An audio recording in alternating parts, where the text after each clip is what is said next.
আসসালামু আলাইকুম, welcome back to my channel everyday enjoyment. আপনারা সবাই কেমন আছেন? আশা করছি আল্লাহর রহমতে আপনারা সবাই ভালো আছেন। আলহামদুলিল্লাহ, আমরা অনেক ভালো আছি। আজকে আপনাদের জন্য নিয়ে আসলাম ঈদ স্পেশাল চিকেন রোস্ট। তার সাথে থাকছে টিপস অ্যান্ড ট্রিক্স। যেহেতু আমাদের সামনে ঈদ, তাই খুব সহজেই যাতে আমরা বানিয়ে ফেলতে পারি এই চিকেন রোস্ট। আমার এই চিকেন রোস্ট তৈরি করার জন্য কোনো টক দই বা চিকেন রোস্টের মশলা অথবা সস কিছুই ব্যবহার করতে হবে না। আমরা খুব সহজেই এটা তৈরি করে নিতে পারবো। তাই আশা করছি এই ভিডিওটি আপনারা না টেনে পুরো ভিডিওটি দেখবেন, তাহলে আপনাদের অনেক উপকার আসবে।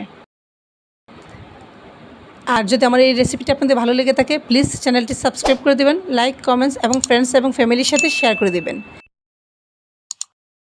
এখানে নিয়েছি 6টি মোরগ, যা আমি রোস্টের পিস হিসেবে কেটে নিয়েছি। এগুলোকে আমি ধুয়ে পরিষ্কার করে নিয়েছি। এখন একটি পাতিলে এটা আমি সিদ্ধ বসিয়ে দিব। আমি এই পাতিলে সিদ্ধ বসিয়ে দিলাম। আর সিদ্ধ পানিটার মধ্যে আমি লবণ আর 1 টেবিল চামচ মরিচের গুঁড়া দিয়েছিলাম। মাংসটা আমি ভালো করে সিদ্ধ করে নিচ্ছি। প্রায় 70% মতো আমি এটা সিদ্ধ করে নেব। যেহেতু ঈদের সময় বাসায় মেহমান আসে, তখন দেখা যায় অনেক ঝামেলা থাকে। যখন আমরা চিকেন রোস্টটা তৈরি করি, তখন বিভিন্ন ধরনের মশলা ঝামেলা পড়তে হয়। তাই আমার মনে হয় একদম অল্প উপকরণে যদি আমরা এই রেসিপিটা তৈরি করি, তাহলে খুব সহজেই আমরা চিকেন রোস্ট তৈরি করতে পারবো। আমি সিদ্ধ হওয়ার পরে উঠিয়ে নিয়েছিলাম। সেখান থেকে এখন আমি মুরগির পিসগুলোকে হালকা ভেজে নিব। আমি অল্প আছে এটা ভেজে নিচ্ছি, কিন্তু ভিতরটা যাতে জুসি জুসি একটা ভাব থাকে, তাই 2 থেকে 3 মিনিট সব মিলিয়ে এপাশ ওপাশ মিলিয়ে আমি 2 থেকে 3 মিনিট ভেজে নিব।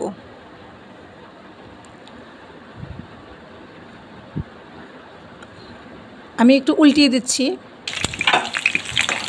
সবগুলো পিসকে আমি উল্টিয়ে দিচ্ছি। এইভাবে আমি সবগুলা চিকেন আমি ভেজে নিব।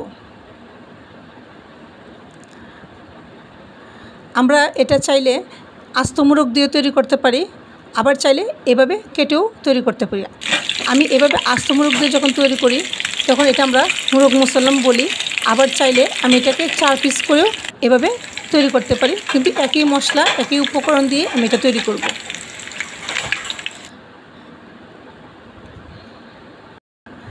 আর এভাবে তৈরি করে আপনারা একবার বাসায় তৈরি করেন, আমার মনে হয় খুব ইজিলিভাবে এটা আপনারা তৈরি করতে পারবেন এবং খুবই একটি মজাদার রেসিপি মেহমানদের সামনে আমরা দিতে পারবো। এখানে আমি ভাজা চিকেনগুলো নিয়েছি। আর এখানে 2 কাপ পেঁয়াজ কুচি নিয়েছি, 1.5 কাপ পেঁয়াজ বাটা নিয়েছি, রান্নার রেগুলার তেল নিয়েছি, 1 কাপ আদা বাটা নিয়েছি, 1/2 কাপ রসুন বাটা নিয়েছি, 1 টেবিল চামচ লবণ নিয়েছি, আর এলাচ, দারচিনি ও তেজপাতা নিয়েছি। এখানে আমি একটি পাতিলে 2 কাপের মতো রান্নার রেগুলার তেল দিয়ে দিলাম। আর এখানে আমি 2 কাপ পেঁয়াজ কুচি নিয়ে নিলাম। দিয়ে তেলের সাথে পেঁয়াজটাকে আমি ভালো করে ভেজে নিব।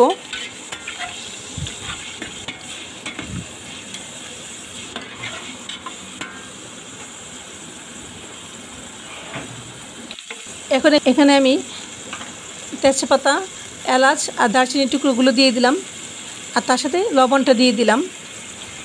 আমি 3-4টি এখানে তেজপাতা নিয়েছি, 3-4 টুকরো দারচিনি নিয়েছি, আর 7-8টি এলাচ নিয়েছি, আর লবণটা দিয়ে দিলাম। লবণ বেশি পরিমাণে দেওয়া যাবে না, যেহেতু আমরা প্রথমেই সিদ্ধের সময় লবণ দিয়েছিলাম, সেজন্য লবণের পরিমাণটা বুঝে দিতে হবে। আমি পেঁয়াজটাকে ভালো করে ভেজে নিচ্ছি।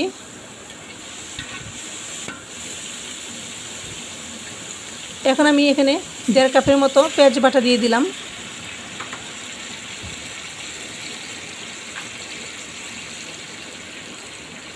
এক কাপের মতো আমি আদা বাটা দিয়ে দিলাম,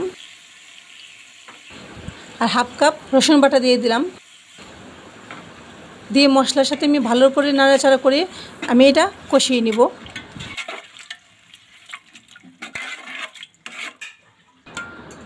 আমি এখানে আর কোনো মশলা ব্যবহার করব না। এটা থেকে খুব সুন্দর একটি সুঘ্রাণ বের হচ্ছে। আমি মশলাটাকে খুব ভালোভাবে আমি এটাকে কষিয়ে নেব। যত কষাবো এই রোস্টের মজাটা ততই বেড়ে যাবে। এই মশলাটা আমার কষানো হয়ে গিয়েছে। এখান থেকে অল্প পরিমাণে আমি একটু মশলা নিয়েও 1 থেকে 1.5 প্লেট পোলাও আমরা খেয়ে নিতে পারবো।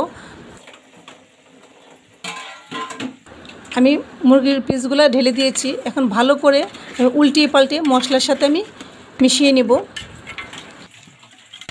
এখানে আমি আর বেশি সময় দিব না, সিদ্ধ করে নিয়েছিলাম 70%, তারপর আমি এটাকে ভেজে নিয়েছি। এখন এখানে 5 থেকে 7 মিনিট শুধু জাস্ট মশলার সাথে মুরগিটা নাড়াচাড়া করে মিশিয়ে এখন আমার রান্নাটা হয়ে গিয়েছে। আমি চুলাটা বন্ধ করে দিয়েছি। এখন আমি পরিবেশন করে আপনাদের সামনে আমি নিয়ে আসব। আপনাদের সামনে আমি পরিবেশন করে নিয়ে আসলাম। মাশাআল্লাহ, অনেক সুন্দর ও লোভনীয় হয়েছে খেতে। ইনশাল্লাহ খুবই ভালো লাগবে। আপনারা বাসায় এটা ট্রাই করবেন। আমার মনে হয় আপনাদের কাছে এটা খুব ভালো লাগবে। যদি আপনারা বাসায় ট্রাই করেন কেমন হয়েছে তা আমাকে কমেন্টস করে অবশ্যই জানাবেন। আর যদি আমার এই রেসিপিটি আপনাদের ভালো লেগে থাকে প্লিজ চ্যানেলটি সাবস্ক্রাইব করে দিবেন, লাইক, কমেন্টস এবং ফ্রেন্ডস এবং ফ্যামিলির সাথে শেয়ার করে দিবেন। আর যারা আপনারা কষ্ট করে আমার এই ভিডিওটি দেখেছেন আপনাদের সবাইকে অসংখ্য ধন্যবাদ। আর এই সিম্পল ওয়েতে এই রেসিপিটা আপনারা ট্রাই করেন, আমার মনে হয় ইনশাল্লাহ সবাই আপনার খুব প্রশংসা করবে আর নিজেদেরও খেতে খুব ভালো লাগবে। সবাই ভালো থাকবেন। আল্লাহ হাফেজ। আসসালামু আলাইকুম।